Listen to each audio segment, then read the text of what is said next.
ഞാൻ വിചാരിച്ചില്ല അങ്ങനെ പോലും നടക്കുമെന്നൊന്നും എനിക്ക് വിചാരിച്ചില്ല. എനിക്കൊന്നും പറയാൻ വയ്യ, അത്ര എനിക്ക് സന്തോഷം. ആ കുടുംബത്തിന് എൻ്റെ ജീവിതകാലം മൊത്തമുള്ളൊരു നന്ദി ഞാൻ പറഞ്ഞിരിക്കുന്നു. ഇലക്ഷൻ സമയത്ത് നമുക്ക് വലിയ വാഗ്ദാനങ്ങൾ കൊടുക്കാൻ പാടില്ല. എങ്കിലും ഞാൻ പറഞ്ഞു, ഞാൻ വരും ശ്രുതിയെ കാണാൻ, നമുക്ക് എന്തെങ്കിലും ഒരു വഴി ഉണ്ടാക്കാം, ശ്രുതിക്കും കുടുംബത്തിനും നല്ലൊരു ജീവിതം, ഒരു നല്ല വീട് കെട്ടിത്തരണമെന്ന് മനസ്സ് പറയുന്നു. എല്ലാവർക്കും നമസ്കാരം. ആദ്യം തന്നെ ഇന്നിങ്ങനെ ഒരു നല്ല കർമ്മത്തിന് ദൈവം ഒരു സാഹചര്യം തന്നു. അപ്പോൾ നമ്മളെല്ലാവരെയും ക്ഷണിച്ചു. ഇന്ന് ഞാൻ വിചാരിച്ചതിനേക്കാൾ കൂടുതൽ ജനത്തിൻ്റെ പങ്കാളിത്തം, ഒപ്പം മാധ്യമ സുഹൃത്തുക്കളോട് വലിയൊരു നന്ദി. കാരണം വെച്ച് കഴിഞ്ഞാൽ ഇത് കഴിഞ്ഞ തദ്ദേശ സ്വയംഭരണ തെരഞ്ഞെടുപ്പ് സമയത്താണ്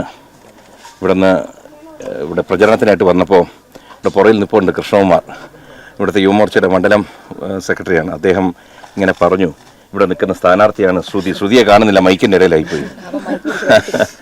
അപ്പോൾ ശ്രുതിയുടെ വീട് ഒന്ന് വന്ന് കാണണം.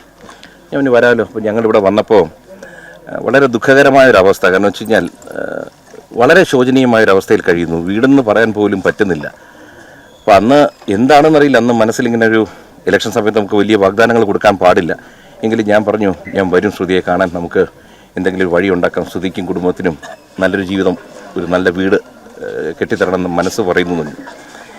ഒരു ദൈവാനുഗ്രഹം പോലെ. അപ്പം ഞങ്ങൾക്കൊരു സംഘടനയുണ്ട്, അഹാദിഷിക എന്ന് പറഞ്ഞൊരു ചാരിറ്റബിൾ സംഘടനയാണ്.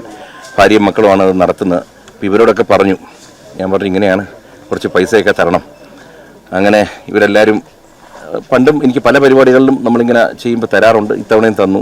ഒപ്പം എൻ്റെ സുഹൃത്തുക്കളെല്ലാം KHN എന്ന് പറഞ്ഞ അമേരിക്കയിലെ സംഘടനയുണ്ട്, Kerala Hindus of North America എന്ന് പറഞ്ഞു. അപ്പോൾ KHN പറഞ്ഞു ഞങ്ങളും സഹകരിക്കാമെന്ന് പറഞ്ഞു.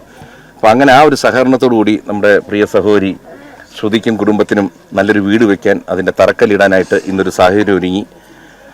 ഇന്ന് എല്ലാവിധ സഹകരണം തന്ന എൻ്റെ പത്രമാധ്യമ സോഷ്യൽ മീഡിയ സുഹൃത്തുക്കളോട് നന്ദി ഒരിക്കൽ കൂടി അറിയിക്കുന്നു. നന്ദി. മെയ് മാസം 30 തീർത്തു തരാമെന്നാണ് കോൺട്രാക്ടർ ഇവിടെ പറഞ്ഞിരിക്കുന്നത്. അതെ, മെയ് 30 തീർക്കുന്നതാണ് എൻ്റെ വിശ്വാസം. എന്താ പറയുന്നു? അതുകൊണ്ട് ശ്രുതിയെ വേറൊരു വീട്ടിലോട്ട് ഇപ്പോൾ നമ്മൾ മാറ്റി താമസിപ്പിച്ചിരിക്കുകയാണ്, കാരണം വീട് പണി തീരുന്നത് വരെ. എനിക്ക് എന്തോ എൻ്റെ സ്വപ്നത്തിൽ ജീവിതത്തിലെ ഏറ്റവും വലിയൊരു കാര്യമാണെന്ന് നടന്നിരുന്നത്. വിചാരിച്ചില്ല എന്നെ കൊണ്ട് ഇങ്ങനെയൊക്കെ പറ്റുമെന്ന് എനിക്ക് അറിഞ്ഞുകൂടായിരുന്നു. പഞ്ചായത്തിൽ നിന്ന് കിട്ടുന്ന പൈസ കൊണ്ട് നമുക്ക് ചെയ്യാൻ പറ്റുമെന്ന് ഞാൻ ഒരിക്കലും വിചാരിച്ചിരുന്നില്ല. അതിൽ നിന്നും ഇത് കാണാൻ പറ്റുന്നതിനപ്പുറം എനിക്കും എൻ്റെ കുടുംബത്തിനും വളരെ വളരെ പറയാൻ വയ്യാത്ത രീതിയിലുള്ള സംഭവം നടന്നു.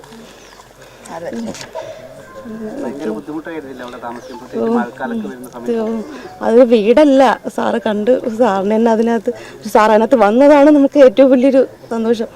ഞാൻ വിചാരിച്ചില്ല അങ്ങനെ പോലും നടക്കുമെന്നൊന്നും എനിക്ക് വിചാരിച്ചില്ല. എനിക്കൊന്നും പറയാൻ വയ്യ, അത്ര എനിക്ക് സന്തോഷം. ആ കുടുംബത്തിന് എൻ്റെ ജീവിതകാലം മൊത്തമുള്ളൊരു നന്ദി ഞാൻ പറഞ്ഞിരിക്കുന്നു. ഇത്ര വെള്ളവും വെള്ളത്തിൻ്റെ വെയിലായിരിക്കും, ടാർപ്പളത്തിൻ്റെ ഇടയിൽ കൂടെ എല്ലാം ഉരുവി, അതൊരു വെയിലായ മഞ്ഞായാലും മഞ്ഞായിരിക്കും. അങ്ങനെ പിള്ളേർക്കൊന്നും ആശുപത്രിയിൽ പോകാനും ഒക്കെ ആയിരുന്നു. മഴയ്ക്കാണ് വീട്ടിനകത്ത് നിന്ന് വെള്ളം കോരിയാണ് നമ്മൾ കളഞ്ഞത്. എല്ലാ മീഡിയക്കാരെല്ലാം നമ്മളെ അത്രയും എല്ലാവരും എഴുത്ത് സഹായിച്ചിട്ടുണ്ട്. കുടുംബത്തിനോട് എൻ്റെ കുടുംബത്തിൻ്റെ വളരെ വളരെ നന്ദി ഞാൻ അറിയിച്ചു. വലിയൊരു കടപ്പാടാണ് സാറിനും സാറിൻ്റെ കുടുംബത്തിനോടൊപ്പം.